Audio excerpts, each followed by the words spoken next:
everyone, Olivia here, and for today's video, let's do a tarot reading guidance and energy update this month of August for you, Cancer naman. But before anything else, gusto ko magpasalamat sa lahat ng nag-iwan ng kanilang energies by liking, commenting our videos. Thank you so much, and also sa mga bagong subscribers, followers, thank you as well. Thank you so much, guys. Sobrang helpful na niyan for me. Thank you. And again, this is for your Sun, Moon, Venus rising, and Saturn placements, or if you have a lot of Cancer placements sa iyong natal chart or birth chart. You can also DM me sa aking social media accounts.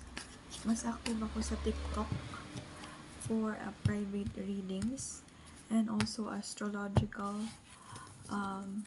related or birth chart readings. Ayun. See you. Yeah, let's check para sa iyo, Cancer. Anong meron?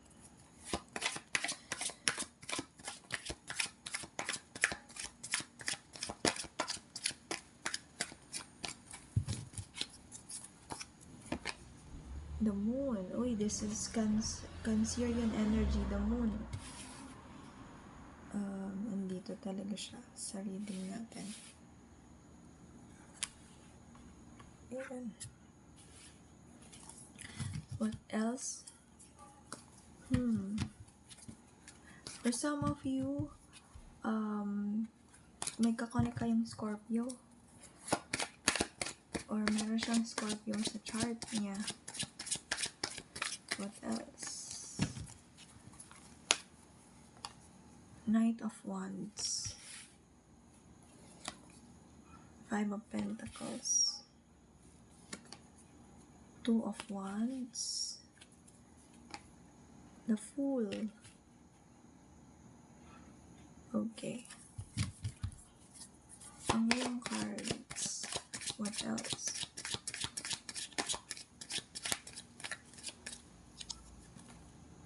Six of Pentacles,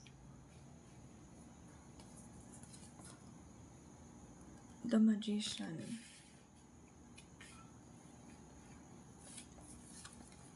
Six of Wands, Queen of Wands, the Star for our last row.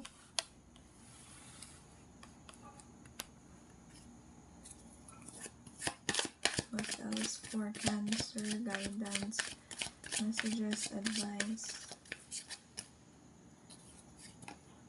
Five of Wands, Three of Wands, the Empress, Eight of Pentacles rather, and last card we got Queen of Pentacles. Okay.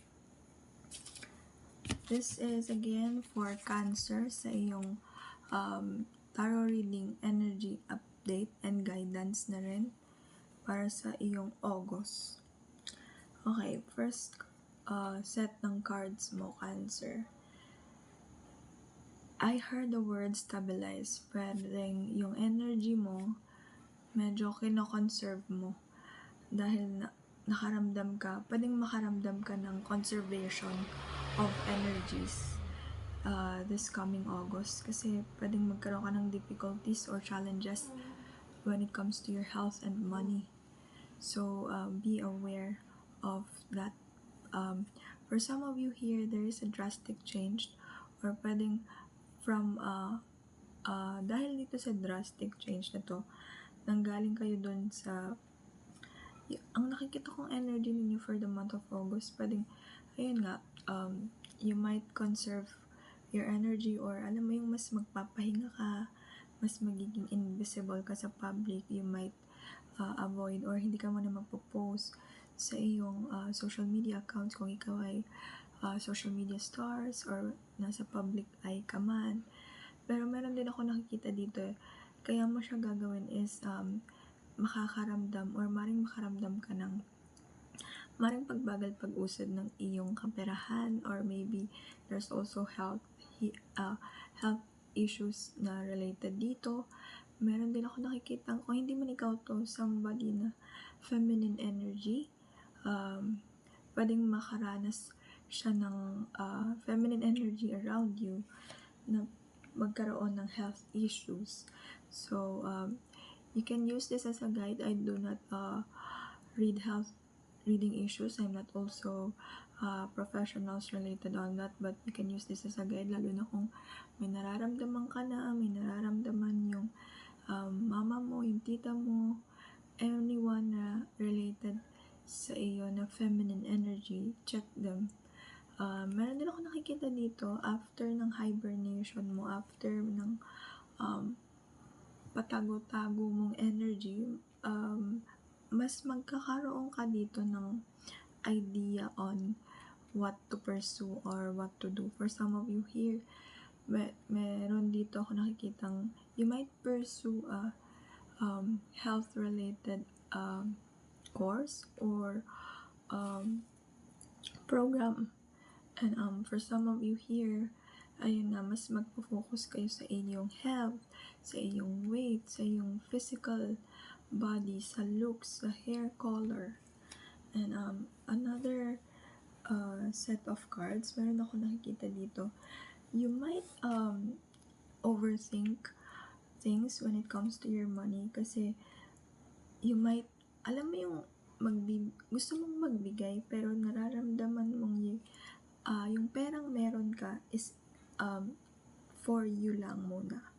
Enough for your allowance, for your needs, even your plans, your wants, pero maaari ka kasing makaramdam ng guilt dito. So, pwedeng ibigay mo yung perang yon sa people na tingin mo ay kailangan mong bigyan, kahit na medyo labag siya sa kalooban mo. So, my advice on this one, if the money na hawak mo is enough lang for you, might as well politely decline sharing it. Unahin mo muna yung sarili mo so that you can groom yourself very well, help yourself very well, upskill, or use your own money so that you can help more sa mga tao around you kapag mas able ka na. And meron din ako nakikita dito, you might after a hibernation, you might also earn a lot of recognition, kasi nga mas makakagain ka na ng courage to step up or step outside sa limelight or sa public energy. And for some of you here, you might not show it, or maaaring hindi mo ipakita na ikaw ay isang emotional na person this time. Hindi mo papairalin yung emotion mo, kundi mas magte-take actions ka dito sa sinasabi ng intuitions mo, ng plans mo. Mas magkakaroon ka na, or dapat mas panindigan mo na yung decisions and actions mo so that you can really turn those actions into something na star related na energy, to gain more recognitions, to gain more power to control your life. And for some of you here, meron din ako nakikitang arguments when it comes to money and house related or family related arguments.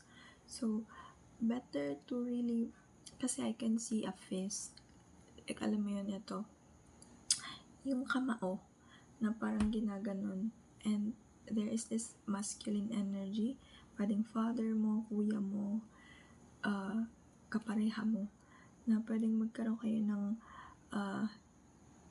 maaring hindi pagkakaunawaan when it comes to money. So i-resolve mo yung issues mo nang hindi ka nada-downplay. I can also feel some headaches, so pwedeng maaaring magkaroon ka din ng issues sa iyong crown chakra. Kasi, ayun nga, mas hindi mo nasasabi yung gusto mong sabihin mas hinahayaan mo silang diktahan ka, pagsabihan ka ng hindi naman totoo or ayaw mo. But instead of arguing with them, mas na lang, parang ito-turn mo na lang yung back mo. My take on that or my advice on that is, yeah, sometimes it's okay to shut up and just let them. But sometimes for me, alam mo yung dahil sa katahimikan natin, mas dumarami yung mga abuser. Hindi lang sa kahit na sinong mahalaga sa atin, but sa sarili natin. It doesn't mean na tahimik tayo, nagkakaroon tayo ng peace of mind. Oo, meron silang peace of mind kasi yung mga taong nang api na nakit sa atin, they feel like nanalo sila because hindi tayo nagsalita ng kung ano man yung gusto nating sabihin or hindi natin na-defend yung sarili natin. But sometimes, before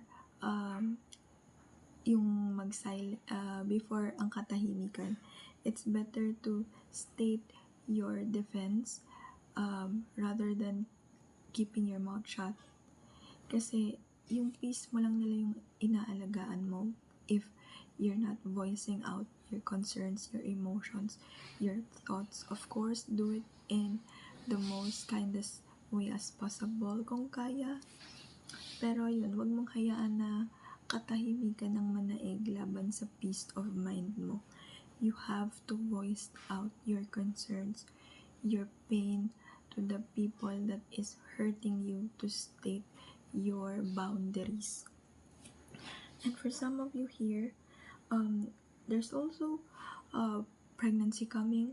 So if you are watching this and thinking if may pregnancy bang paparating, meron ako nakikita, yes, but this is a very fragile child, so be careful sa stress, sa mga stressor around you. And for some of you here, mas gaganda yung kaperahan kung papairalin mo yung actions mo rather than wishful thinking. Actually, Cancer, all of your cards are focusing or highlighting on taking actions to achieve fulfillment. Queen of Pentacles and the Star card, Power. These two intuitively is your key to really unlock your ideal income, your ideal career, all of those na isulat mo sa journals, kailangan mo siyang lagyan na ng actions. For love aspects naman, ang nakikita ko dito, there are secrets na malalaman mo na maaring magkaroon ng alam mo yung magiging dahilan siya para magkaroon ng gasgas. Kasi hindi naman siya like malaking away. Pwedeng ma-disappoint ka sa partner mo dahil sa pera, dahil sa pinairal niyang kalandian niya. Pero hindi ko nakikita dito na may nangyari sa kalandian niya at sa person mo. It's just that back and forth communication na flirting lang. Pero still, that's not a valid reason to validate the wrongs na nagawa nila sa iyo. You might confront that person of yours, pero nakikita ko dito, papatawarin mo pa rin. Maring makaramdam ka lang ng hirap. Maring mahirapan ka, makaramdam ka ng hirap, pero titiisin mo to kasi papatawarin mo pa rin naman siya. And meron din kasi ako nakikita that this person as well, your partner, is helpful sa iyo sa finances. Maybe meron kayong joint na negosyo, joint accounts, mga ideas na naging way to grow your finances. So, kung kaya niyo mag-usap, kasi nga ang nakikita ko sa lahat ng cards mo, Cancer is there's a lot of actions and money coming in. There's also intuition na mas magbo-boom or magiging clear, pero hindi ko nakikita dito yung communication. So, pwedeng magkaroon ka ng challenges sa pag-communicate ng emotions mo, ng thoughts mo sa problemang finances or partnership in romance. So, better be honest, but at least still find the kindest, gentle way to express it. Okay? And this is your reading, Cancer. If nakatulong, don't forget to like, subscribe, comment anything, and see you next video. Bye!